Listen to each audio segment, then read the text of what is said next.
계속해서 이사야 말씀을 보고 있습니다. 지난 시간에 우리가 이사야 30장의 말씀을 보았는데 오늘 이제 31장은 건너뛰고 32장 말씀을 보려고 합니다. 31장에서는 하나님이 아수르, 유다와 예루살렘의 대적이 되는 아수르를 치실 것을 말씀하시는 부분이 다시 등장하고 있습니다. 그리고 오늘 본문이 32장이 시작되고 있습니다. 32장 1절에서는 한 왕을 소개하고 있습니다. 장차 한 왕이 통치할 것을 말하고 있습니다. 이 한 왕은 무엇으로 통치한다라고 말하고 있습니까? 공의로 통치한다라고 말합니다. 그리고 그 왕이 다스릴 때의 방백들은 정의로 다스리게 될 것이다 라고 말하고 있습니다. 실제로 우리가 이사야 말씀을 계속해서 보고 있지만 이전까지는 왕도 방백도 그 나라의 유다의 모든 지도자들이 공의와 정의로 다스리지 않았음을 우리는 잘 알고 있습니다. 정의와 공의가 굽게 행해졌음을 우리는 잘 목격하였습니다. 특별히 우리가 이사야 처음 말씀을 대할 때 이사야 1장 21절부터 23절까지의 말씀에서 이 정의와 공의가 굽게 행해지는 시대 어떠한 양상으로 범죄함이 나타나는지 우리가 알 수 있었습니다. 그 중에서도 1장 23절 말씀 제가 읽어드리겠습니다. 내 고관들은 패역하여 도둑과 짝하며 다 뇌물을 사랑하며 예물을 구하며 고아를 위하여 신원하지 아니하며 과부의 송사를 수리하지 아니하는도다. 아멘. 무엇입니까? 왕의 도움, 통치를 통해서 억울함을 해소하고 억울함의 그 자신의 문제를 해결하기 위해서 왕을 찾아가고 방백들을 찾아가고 지도자를 찾아갔는데 그들이 정의와 공의로 판단하고 다스리지 않기 때문에 그것이 굽게 행해지기 때문에 오히려 그들이 자신들이 지켜줘야 할 백성들, 연약한 자들, 가난한 자들, 곤고한 자들, 과부와 고아를 돕지 않고 오히려 도둑과 짝하고 뇌물을 사랑하면서 그들이 가진 것, 그 작은 것마저 빼앗는 모습으로 나타나고 있음을 우리는 알 수 있습니다. 이전까지는 이 한 왕이 등장하기 이전까지는 이렇게 정의와 공의가 굽게 행해져서 어찌 보면 하나님 앞에 진노를 피할 수 없는 모습이 유다와 예루살렘의 모습이다라는 것입니다. 그러나 하나님께서 그 가운데서 그들을 돌이키시기 위해서 아수르를 진노의 도구로 사용하시고 그 아수르로 인해서 유다와 예루살렘이 심판을 당하고 그 하나님의 때에 그것이 멈추게 되었을 때에 하나님께서 한 왕을 이들에게 보내주시겠다라고 말하고 있는 것입니다. 그 왕은 이전과 같이 굽은 공의와 굽은 정의를 행함으로 그렇게 다스림으로 가난하고 도움이 필요하고 국가에서 지켜줘야 할 자들이 오히려 억울함을 당하지 않도록 그들이 그 통치 가운데서 자유를 누리고 평안을 누리고 안식을 누릴 수 있도록 그렇게 공의와 정의로 다스리는 시대가 오게 될 것이다라고 말하고 있는 것입니다. 그리고 2절부터의 말씀은 그 공의와 정의가 다스리는 시대, 그때가 어떤 모습인지를 그리고 있습니다. 2절 말씀 보시면 광풍을 피하는 곳이고 폭우를 가리는 곳 같을 것이며 마른 땅에 냇물 같을 것이며 곤비한 땅에 큰 바위 그늘 같으리라고 말합니다. 쉽게 말하면 피할 바위가 되고 피할 산성이 되고 피난처가 되게 하는 시대, 그 공의와 정의가 다스림으로 백성들은 압제와 핍박을 벗어나서 그 다스림 가운데 거해 있을지라도 참 평안과 참 안식과 참 안전을 누리게 하시겠다라고 말하고 있는 것입니다. 그리고 이어지는 말씀은 우리가 이미 살펴봤던 이사야 6장 9절과 10절 말씀을 생각하게 합니다.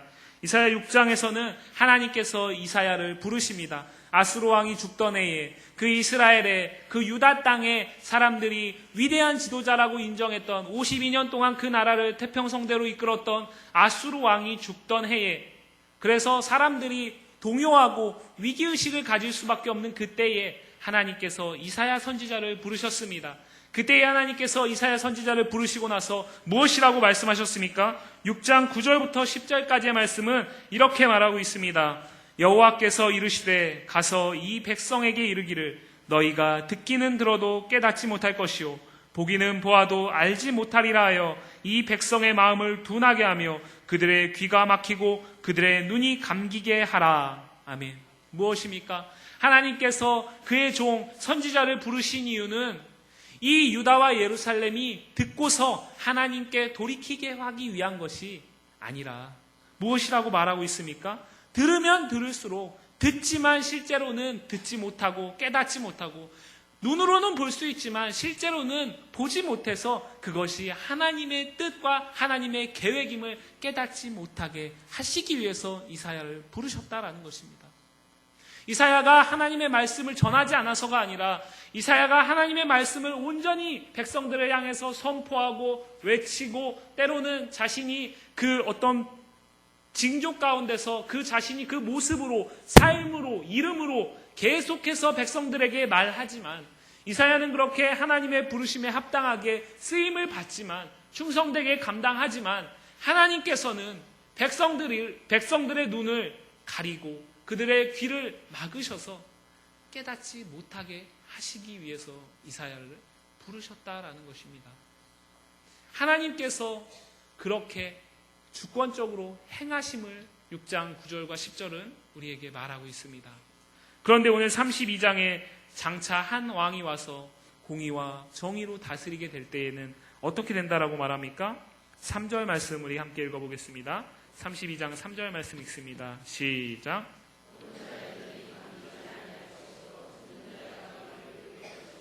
아멘. 무엇이라고 말합니까? 보는 자의 눈이 감기지 아니할 것이다 라고 말합니다. 듣는 자가 귀를 기울일 것이다 라고 말합니다.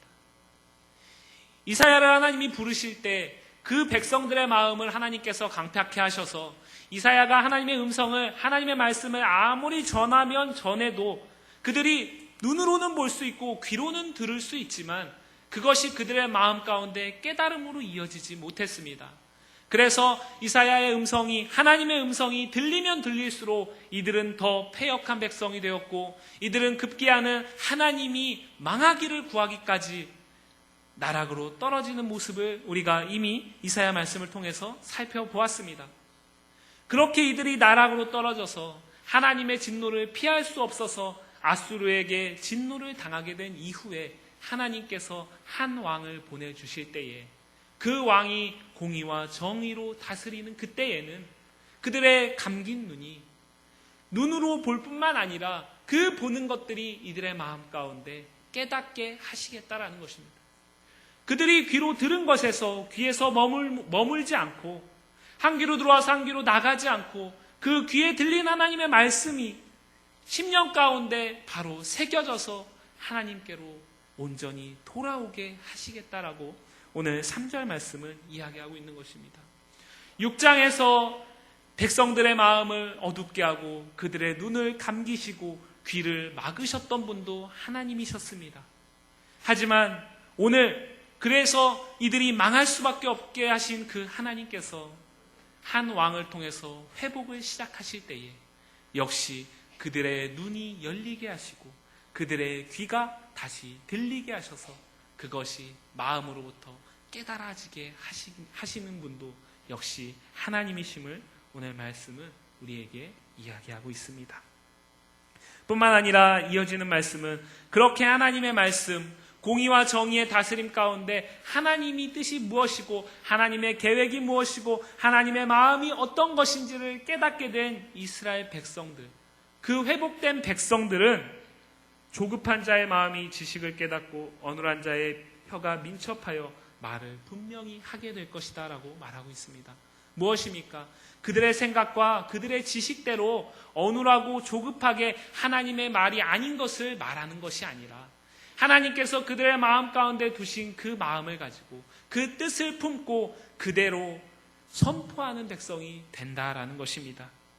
그리고 그때에는 어리석은 자를 다시 존귀하다 부르지 아니하고 우둔한 자를 다시 존귀한 자라 말하지 아니한다라고 말합니다. 무엇입니까? 이전에 공의와 정의가 굳게 행해질 때에는 분명히 지도자가 분명히 왕이 분명히 방백이 잘못하는 것을 보고 듣고 깨달았지만 혹여라도 자신들에게 피해가 올까봐 말하지 못하고 결과적으로 그들이 누리는 부와 명예와 권력에 위압되어서 옳은 것을 말하지 못하던 백성들이 잘못된 것을 잘못된 것이라고 악한 것을 악한 것이라고 어리석은 자에게 어리석다라고 말하게 될 것이다라는 것입니다. 하나님의 공의와 정의가 온전히 드러날 때에 그 공의와 정의의 빛을 받은 백성들은 자신들의 눈과 자신들의 귀로 듣고 그 공의와 정의를 깨달음으로 잘못된 것과 옳은 것을 옳게 분별하고 옳은 것은 옳다라고 말하고 아닌 것은 아니다라고 말할 수 있는 때가 이때다라는 것입니다. 지금 우리 시대는 그렇지 못합니다. 지금 우리가 사는 시대는 그렇지 못합니다. 어찌 보면 당연합니다. 왜냐하면 이 땅에는 이 온전한 정의와 공의로 다스리는 지도자가 있을 수 없기 때문입니다. 우리가 성경 속에서 하나님 마음에 합한 유일한 왕, 단 한 사람 다윗만 생각해 보셔도 분명히 이스라엘의 모든 왕 가운데는 분명히 선하고 어진 왕입니다. 하지만 그 다윗조차도 범죄의 순간에는 공의와 정의가 굽게 행해져서 억울한 자를 만들었음을 우리는 알 수 있습니다. 이 세상의 그 누구도 이 영원한 공의와 정의로 다스림을 이룰 수 있는 왕은 없다라는 것입니다. 그렇기 때문에 오늘 이 장차 한 왕이 누구인지를 우리가 생각하는 것이 필요합니다. 이 땅에서는 찾을 수 없는 왕입니다. 어떤 사람은 말합니다. 이 왕이 이 말씀을 듣는 유다와 예루살렘에게는 실제적으로 그들을 고치고 그들을 회복할 왕이어야 되기 때문에, 그들의 삶에 실제적인 변화를 줄 왕이어야 되기 때문에 이후에 나타날 위대한 왕 히스기야라고 말합니다. 하지만 히스기야 역시 온전한 공의와 온전한 정의를 행할 수 있는 능력은 없습니다. 그럴 수 있는 사람은 아무도 없습니다. 히스기야의 삶을 보시면 그럴 수 없었다라는 것을 우리는 알 수 있습니다. 우리가 이제 앞으로 살펴보게 될 이사야 38장과 39장 말씀을 보시면 우리는 히스기야 역시 연약한 인간이고 죄 가운데 거할 수밖에 없는 인간이고, 그래서 정의와 공의를 온전히 통치할 수 없는, 그것만으로 온전히 다스릴 수 없는 왕임을 우리는 발견하게 됩니다. 그렇기 때문에 이 한 왕은 절대로 히스기야일 수 없습니다. 결론적으로 말씀드리면 이 한 왕은 예수 그리스도입니다. 이 땅에 다시 오셔서 메시아가 이 땅에 다시 오실 때에 그분이 다스릴 공의, 그분이 다스릴 정의의 시대에는 모든 굽은 것들이 펴지고 옳지 않은 것들은 멸함을 당하며 옳은 것들은 하나님 앞에 존귀하다 여김을 받게 될 것입니다. 그 시대를 오늘 32장 1절부터 8절까지의 말씀은 우리에게 이야기하고 있습니다. 그런데 이 가운데서도, 이 놀라운 소망과 회복이 선포되는 가운데서도 오늘 본문은 9절부터 15절까지의 말씀에서 안일한 여인들과 염려 없는 딸들을 향해서 책망하고 있습니다. 오늘 이 회복과 소망의 말씀을 이 유다와 예루살렘이 누릴 수 있는 자격이 있습니까? 그렇지 않습니다. 하나님께서 이들을 죄악 가운데 두시고 그들의 죄악을 아수르로 인해서 진노하시고 심판하시고 거기에서 멈추셔도 전혀 하나님에게 뭐라고 할 수 있는 자격이 이들에게 없습니다. 그만큼 이들은 그 마음으로부터 하나님을 떠나보냈기 때문입니다. 하나님이 이들을 버리셔도 이들은 하나님 앞에 하나님 어찌하여 우리를 버리시나이까라고 반문할 수 없는 마땅히 죄의 대가를 치르고 있는 백성들입니다. 그런데 이들에게 오늘 하나님의 회복의 메시지, 소망의 말씀이 선포되고 있습니다. 그때에 이들이 가져야 할 자세는 무엇입니까? 안일함이 아닙니다. 염려 없는 것처럼 사는 것이 아닙니다. 우리가 지금 비록 망하고 있지만 하나님께서 우리를 회복시키실 거니까 우리는 그냥 이대로 있으면 돼. 이것은 아닙니다. 이들이 가져야 할 자세는 무엇입니까? 오늘 말씀 11절 말씀에 나오는 옷을 벗어서 몸을 드러내고 배로 허리를 동임으로 하나님 앞에 엎드리는 모습입니다. 하나님 앞에 자신들의 잘못과 자신들의 죄과를 드러내고 그것들이 하나님 앞에 진노를 피할 수 없는 분명한 죄임을 인정하고 하나님의 용서를 구하는 것, 하나님의 도우심을 구하는 것, 그것이 오늘 유다와 예루살렘이 가져야 할 자세입니다. 하지만 오늘 이 회복의 메시지가 선포되는 가운데서도 유다와 예루살렘은 안일함, 염려 없는 모습으로 나타나고 있다는 것입니다.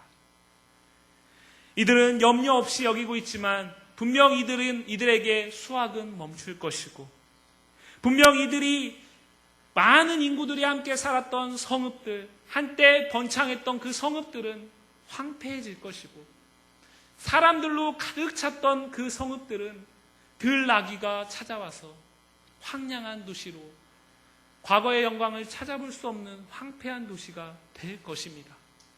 그것을 오늘 말씀이 이야기하고 있습니다. 이때에 이들이 어떻게 염려 없이 살 수 있겠습니까?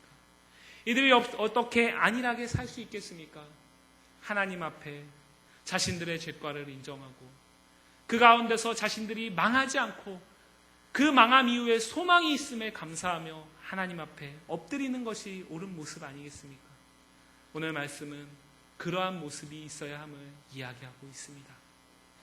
하지만 오늘 말씀은 궁극적으로는 소망과 회복을 다시 한번 이야기하고 있습니다. 소망과 회복을 이야기하면서 그 가운데 심판과 진노를 다시 한번 말씀하시는 것은, 우리는 인간이기 때문에 우리는 삶이 평탄하고 우리가 죄를 지어도 하나님께서 그냥 용서해 주시고 하나님께서 그냥 덮어주시고 하나님께서 그냥 못 본 척 해주시고 우리는 회복의 은혜만 누리기를 원하지만, 하나님께서는 공의의 하나님이시고 정의의 하나님이시기 때문에 그 죄에 대해서 분명한 대가를 치르게 하지 아니하시면 회복도 없음을 말하고 있는 것입니다. 아니, 죄에 대한 분명한 진노가 있어야만 하나님의 회복이 참된 회복과 소망으로 받아들여질 수 있기 때문에 오늘 말씀은 전반부에 소망을 이야기하고 중반부에 다시 심판과 진노를 이야기하고 다시 후반부에 회복을 이야기하고 있는 것입니다. 진노가 있어야만, 하나님의 심판이 있어야만 이제 우리가 하나님 앞에 부끄럼 없이 내 죄가 다 하나님 앞에 도말된 이후에 회복된 영으로 하나님 앞에 나아갈 수 있기 때문에, 회복의 삶을 누릴 수 있기 때문에 오늘 말씀은 진노가 있음을 분명히 이야기하고 있습니다. 오늘 말씀뿐만 아니라 우리가 계속해서 보는 이사야 말씀은 그것을 이야기하고 있습니다. 사람은, 이 유다와 예루살렘 백성들은 우리가 잘못했지만 그래도 하나님을 알지 못하는 저 아수르만큼 우리가 저들에게 멸망당할 만큼 우리가 잘못했나라는 생각을 갖고 있습니다. 하지만 하나님은 그들에게 무엇이라고 말하고 있는 것입니까? 저들과 너희는 전혀 다를 것이 없다라는 것입니다. 너희가 나의 택함을 받은 것은 내가 주권적으로 너희를 선택한 것이고 너희에게 은혜를 베푼 것이다라는 것입니다. 너희가 나를 떠날 때에 내가 너희를 진노하고 너희를 향해 심판을 하는 것, 그건 역시 내가 주권적으로 행하는 일이다라는 것입니다. 그리고 그때에 너희를 버려두어도 상관없지만 내가 다시 너희를 회복시키는 건 역시 나의 주권적인 선택이고 은혜다라는 것을 우리에게 말하고 있는 것입니다. 이 자리에 있는 우리 역시 마찬가지 아니겠습니까? 이 자리에 있는 우리 역시 하나님의 주권적인 은혜와 하나님의 주권적인 부르심 가운데 이 자리에 있는 것입니다. 하나님의 은혜가 없었다면, 하나님의 부르심이 없었다면 우리는 우리의 죄 때문에 도저히 하나님을 부를 수도 찾을 수도 없습니다. 우리가 생각하기에는 우리는 그래도 교회 안에서 예배하기 때문에 아직 구원받지 못한 죽어가는 사람들보단 낫지 않겠나 하는 그런 생각을 분명 우리는 갖습니다. 하지만 오늘 말씀은 무엇이라고 말하고 있습니까? 그들 역시 하나님의 은혜가 베풀어지면 우리와 같이 은총 가운데 회복의 삶을 누릴 수 있는 자들이다라는 사실을 이야기하고 있습니다. 우리가 회복의 은혜를 누리고 있다면 하나님의 은혜가 더욱더 우리에게 귀하게 다가와야 됩니다. 우리가 하나님께 먼저 부름받음에 기쁨이 있다면 하나님께 선택받았다는 그 사실을 생각할 때마다 하나님께서 내가 무엇이간데 나에게 먼저 은혜를 베풀어 주실까? 그것이 더욱더 우리에게 감사의 제목이 되고 기쁨이 되고 소망이 되어야 함을 우리는 오늘 말씀을 통해 다시 한번 기억하시기를 원합니다. 오늘 말씀에서 15절 말씀을 보시면 하나님께서 그 진노와 심판을 끝내시고 마침내 회복을 시작하십니다. 32장 1절 말씀은 성경의 기록 가운데서는 먼저 나타나 있지만 사실 이 1절 말씀은 15절 말씀 이후에 가능한 일입니다.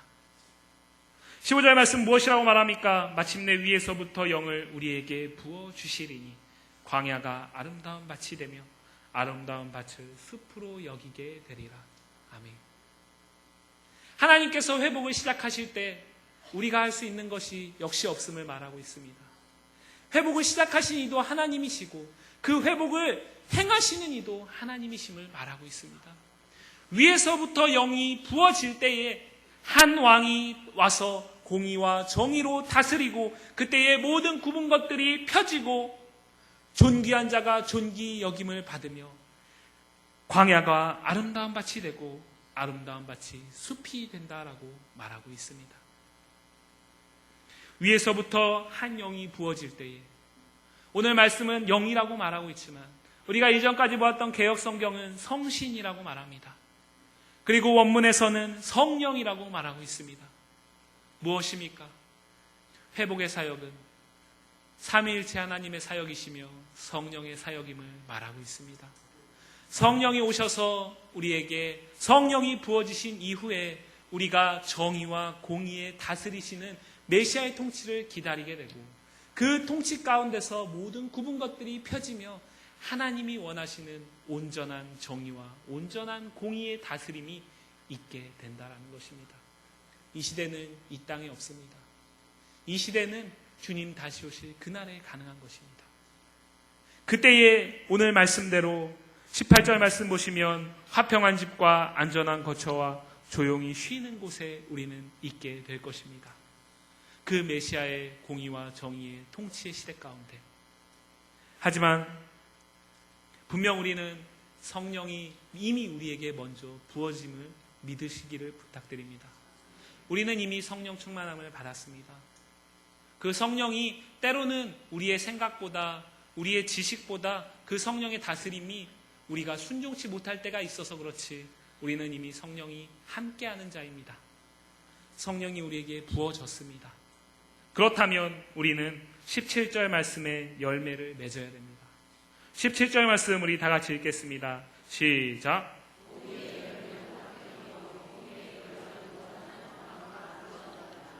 아멘. 공의의 열매는 화평이요 공의의 결과는 영원한 평안과 안전이라. 영원한 평안과 안전, 이것은 장차 한 왕이 오셔서 다스리실 때에 있는 결과입니다. 하지만 열매는 성령이 부어진 이에게 맺혀야 될 것입니다. 우리가 맺어야 할 열매다라는 것입니다. 성령 충만한 우리가 맺어야 할 열매가 바로 오늘 말씀은 화평이다라고 말하고 있는 것입니다. 그 화평이 정의와 공의와 무슨 관계가 있겠습니까? 그것을 이해하는 것이 오늘 말씀의 핵심입니다. 그 화평이 정의와 공의가 다스리는 시대와 무슨 관계가 있겠습니까? 우리가 사는 이 시대에 화평이 있습니까? 우리가 사는 이 시대에 화평이 있습니까? 이 시대가 아닌 우리의 삶 속에 화평이 있습니까? 예수 그리스도가 없다면 우리는 화평의 삶을 누릴 수 없습니다. 그렇지만 예수 믿는 자들의 삶에 또한 화평의 열매가 삶으로 맺어져야 됩니다. 오늘 말씀은 그걸 이야기하고 있습니다. 공의와 정의가 화평과 무슨 관계가 있겠습니까? 화평하려면 가난한 자가 억울함을 당하지 않아야 됩니다. 빈핍한 자가 그것으로 인해서 고난당하지 않아야 됩니다. 억울하고 고아와 과부가 여전히 이 세상 가운데서 함께 화평 가운데서 삶을 누릴 수 있어야 됩니다. 정의와 공의가 옳게 시행되는 사회에서는 그게 가능합니다. 하지만 그렇지 않은 사회에서는 그것이 불가능합니다. 그렇기 때문에 끊임없이 불만족하는 자가 하는 사람들이 나타나게 되고 그것이 사회 문제로 이어지게 됩니다. 그래서 우리가 억울한 자를 만들지 않고 우리가 가난한 자를 홀대하지 않아도 그러한 사회는 화평한 삶을 누릴 수 없습니다. 오늘 말씀은 성령이 우리에게 부어지면 우리는 화평의 열매를 맺어야 된다라고 말하고 있습니다. 이 자리에 있는 우리가 성령 충만한 우리 성도들이 먼저 그 화평의 삶 가운데 열매를 맺어야 함을 말하고 있는 것입니다. 먼저 우리가 속한 사회에서는 불가능합니다. 그렇다고 내버려둬선 안 된다라는 것을 말하고 있습니다. 오늘 말씀은 열매다라고 말하지, 우리가 이 땅에서 성령 충만한 우리가 이 땅에서 화평의 열매를 맺으면 이 땅에서 영원한 평안과 안전이 있다라고 말하고 있지 않습니다. 그것은 우리가 할 것이 아니라 장차 오실 한 왕 예수 그리스도 메시아의 시대에만 가능한 것입니다. 하지만 먼저 성령의 부으심을 받은 우리가 사는 이 땅에서 우리는 그 화평의 열매를 맺으면서 우리가 있는 곳에서만이라도 하나님이 원하시는 정의와 공의를 행해야 한다라는 것입니다. 왜입니까? 하나님께서 우리에게 화평케 하는 자의 직분을 주셨기 때문입니다.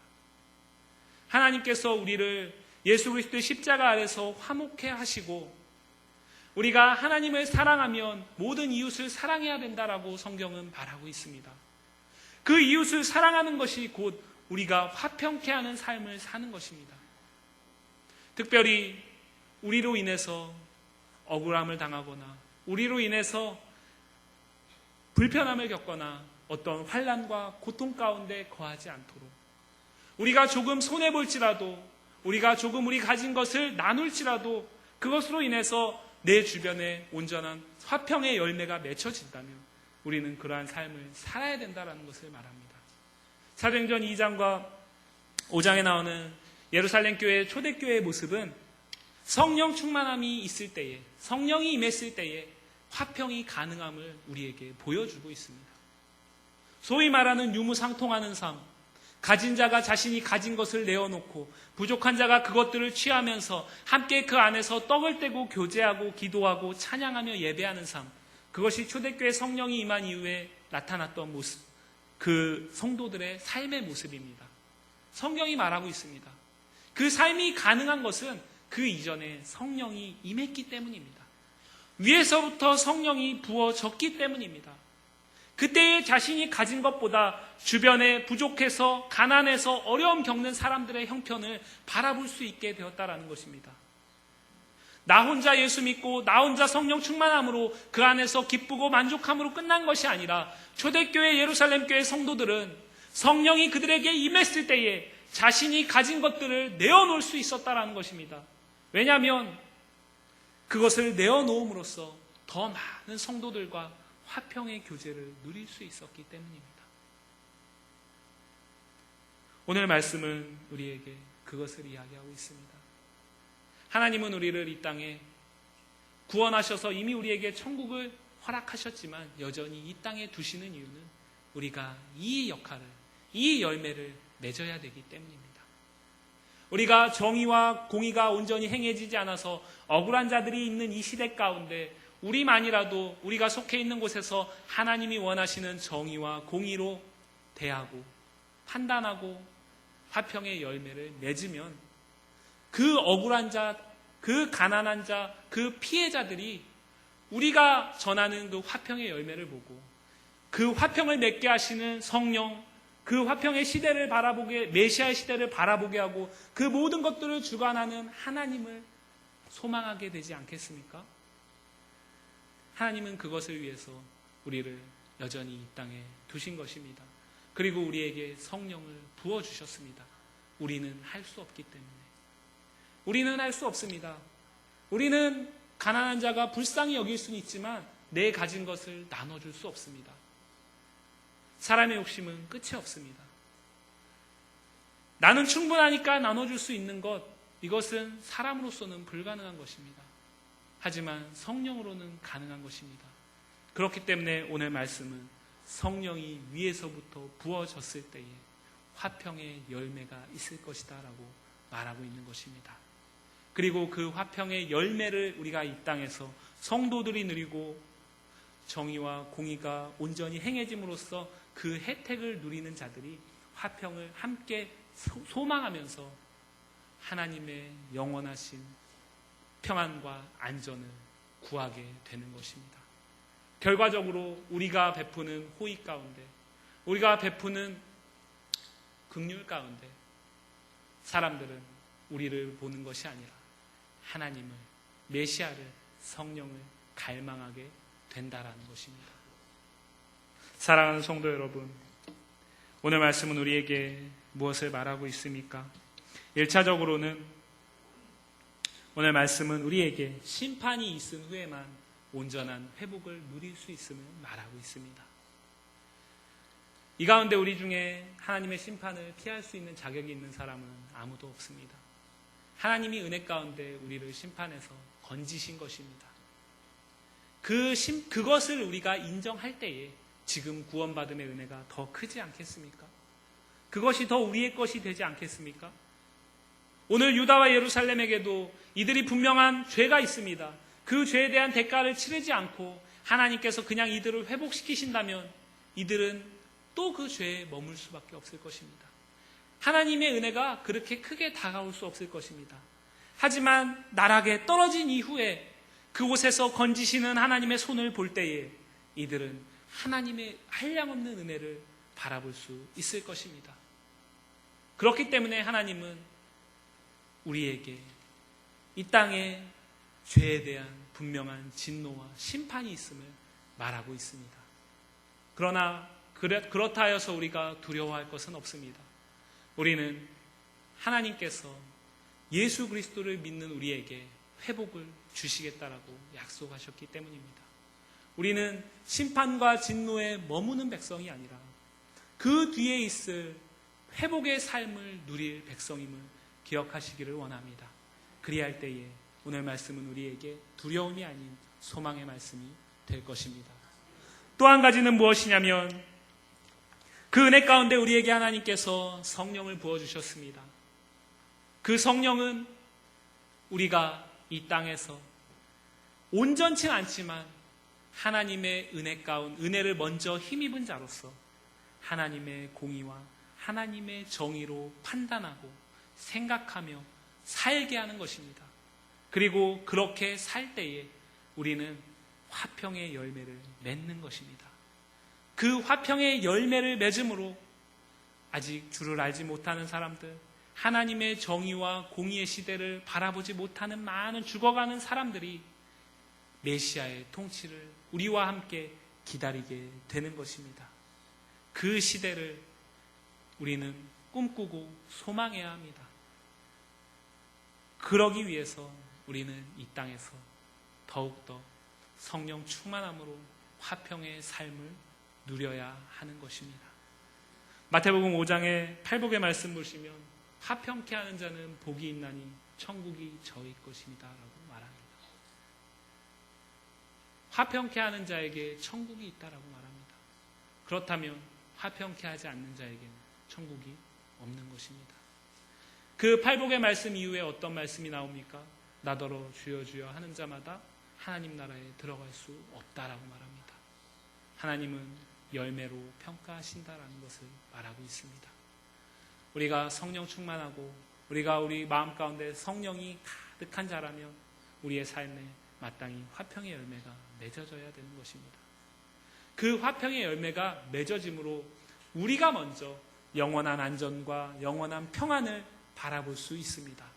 그리고 그것을 알지 못하는 자들에게도 영원한 안전과 영원한 평안의 시대를 꿈꾸게 할 수 있는 것입니다.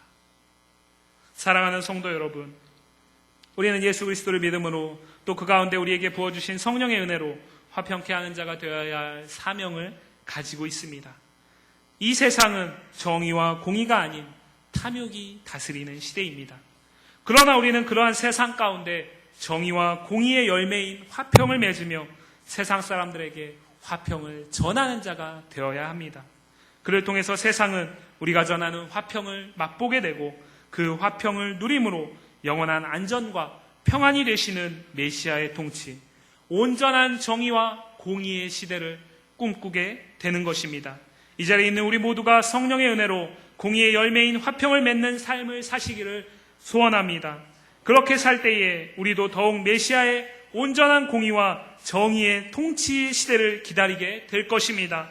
또한 하나님의 진노 가운데 놓여있는 많은 세상 사람들이 메시아께서 이 땅에 다시 오셔서 이루실 그 공의와 정의에 다스리는 시대를 꿈꾸며 온전한 평안과 소망을 바라보게 될 것입니다.